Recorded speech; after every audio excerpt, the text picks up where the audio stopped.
Nahandugan na ng reward at pagkilala sa katapatan sa pagsasaoli ng sako-sakong shabu na natagpuan sa karagatan ng Western Pangasinan ang nasa 57 mangingisda mula sa mga bayan ng Bulinaw, Agno at Bani. Nasa 4 na po ang mga mangingisdang nabigyan sa bayan ng Bulinaw, 16 sa Agno habang isa naman sa Bani. Isinagawa ang kaganapan sa bayan ng Bulinaw na pinangunahan ng Philippine Drug Enforcement Agency at dinaluhan ng ilang lokal na opisyal ng mga bayan na may nakuhang shabu. Provincial Government ng Pangasinan, Barangay Officials, Kapulisan ng Rehiyon 1 at Pangasinan at iba pang partner agencies. May tema itong pagkilala sa mga mangingisdang makabayan, matatag na pideya sa bagong Pilipinas, pamayanan ay ligtas. Nagbigay ang pideya ng mga grocery item na nagkakahalaga ng nasa 10,000 piso na kinabibilangan ng 10 kilong bigas, dilata, noodles at iba pa. At ang munisipyo ng Bulinaw ay nagbigay ng plaka at 5,000 piso habang ang probinsya naman sa pamumuno ni Governor Ramon Monmon Gico III ay nagbigay naman ng 5,000 pisong pabuya. Ayon sa mga mangingisda na sina Arman Laulita mula sa Barangay Buboy sa bayan ng Agno at Rodel Digano mula sa Barangay Balingasay sa bayan ng Bulinaw, na malaking tulong na ito sa kanila na magagamit sa pang-araw-araw. Nasa ilang linggo din nila itong inantay at ngayon ay nakuha na nila dahil sa kanilang ginawang katapatan. May mga pagkakataon umano na nahinto sila sa pagpapalaot habang inaantay ang nasabing reward, ngunit dahil sa kahirapan ay pinili din nilang mamalaot para sa kanilang pamilya. Para sa pag-aaral ng anak ko. Tapos gamitin ko sa pag-farmers, magbubukid. Tapos pangpayos ng bahay po. Isang ban po. Bago kami pumalaot, 2 linggo yung hinintay namin, sir. Kaya hindi na kami makapaghintay, lumaot na kami. Kasi wala rin kaming pang-araw-araw. Hindi kami nakalaot. I-surrender kagad, sir, para walang masirang kabataan. Ay, nagpapasalamat po ako sa PDEA at sa kapulisan natin. Tapos kay Go. Tapos yung iba pa. Salamat po, sir, sa kanila. At kayo din po, sir. Bali po, lumaot po ko ng June 7 po ng alas 3 ng madaling araw. Tapos nung andun na po ko sa laot, nung habang nangingisda po ko dun sa payaw, doon ko na po mismo nakita na palutang-lutang po yung sako na kulay puti. Tapos nung nakita ko, kinuha ko po. Nung naisampa ko sa bangka, binuksan ko po. Nung mabuksan ko, doon na po nakita ko po na kulay puti siya, kaya agad ko pong inuwi agad.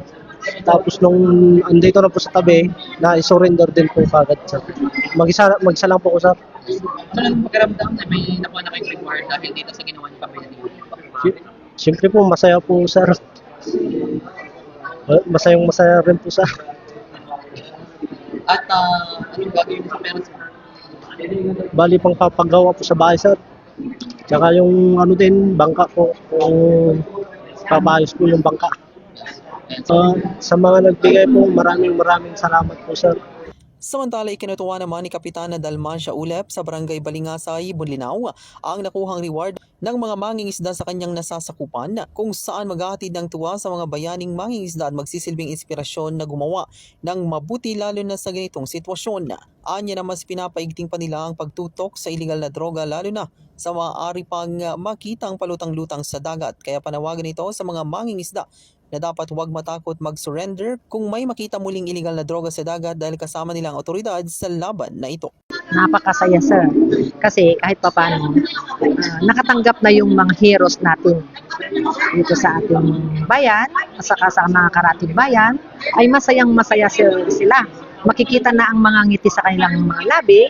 Saka maraming salamat din po sa mga nagbigay, gaya po ng mga PDEA, sa munisipyo, at saka sa kay Apo Governor Gico po. Sa Balingasay naman po ay tinututukan na po natin upang sa ganun ay kung sakali na naman po na mauulit yan, ay huwag na po silang matakot. Nagagawin nila yung dati po nilang ginawa na isusurrender po kung anuman po ang makuha nila sa laot. Isahin sa kanila, sa mga nakatanggap po ngayon ng pasasalamat at kumbaga pagmamahal sa ating gobyerno, sa mga mangingisda na hero ngayon po, ay sana po huwag silang magsasawa at saka inuulit-ulit ko po, huwag silang matakot dahil ang otoridad ay nasa likod po natin palagi.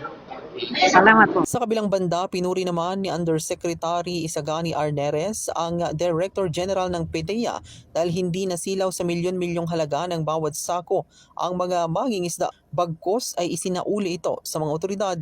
Nagpapasalamat ito na ang mga saku-sakong droga na may bilyong-bilyong halaga ay nakuha ng mga tapat na mangingisda at hindi napunta sa mga kamay ng masasamang loob na maaari pang maging problema sa hinaharap. Tayo ay nagtipon ngayon upang bigyan parangal ang ating mga bayani ng karagatan.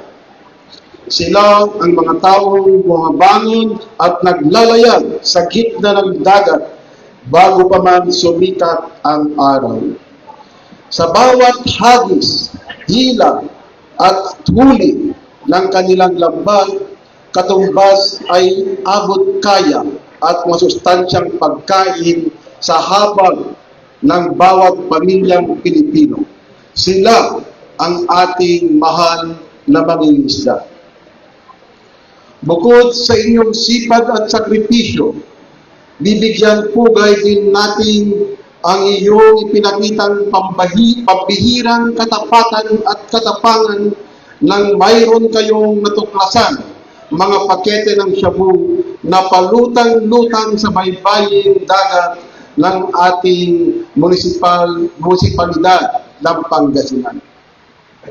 Salamat sa Diyos at ang mga droga ay napunta sa inyong mabubuting kamay at hindi sa masasamang loob. Imbes na itago at pagkakitaan ang mga pakete ng shabu ay isinuko ninyo sa otoridad. Hindi kayo nasilaw sa kinang ng salapi. Hindi ninyo inalintana ang peligro. Sa halip, mas pinili ninyong gawin kung anong ang mabuti at nararapat.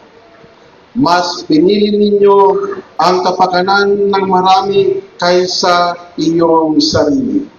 Mas pinili ninyong makatulong na mapangalagaan ang katiwasayan at seguridad ng iyong komunidad. Samantala bukod dito ay simultaneous o sabay-sabay din ang kaganapan sa ilan pang lalawigan na may natagpuang iligal na droga gaya ng Ilocos Sur at Ilocos Norte. Sa kabuuan, umaabot sa 1,530.647 kilo o nasa 9.48 billion pesos ang halaga ng mga na-recover na shabu sa buong Rehiyon 1, kung saan matagumpay na din itong nasira o nasunog noong nakaraang Hunyo 25 sa Barangay Kutkut sa Capas, Tarlac. Panawagan ng otoridad sa publiko na makipag-ugnayan sa kanilang himpilan upang lalong malabanan ang iligal na droga sa bansa para sa kapakanan ng mga individual, lalo na ang mga kabataan. At yan ang balita mula rito sa bayan ng Bolinao, Patrol numero 5. Bombo Libre Dacumus nag-uulat. This is Bombo Radio Philippines, the #1 and most trusted source of news and information. Basta Radio. Bombo!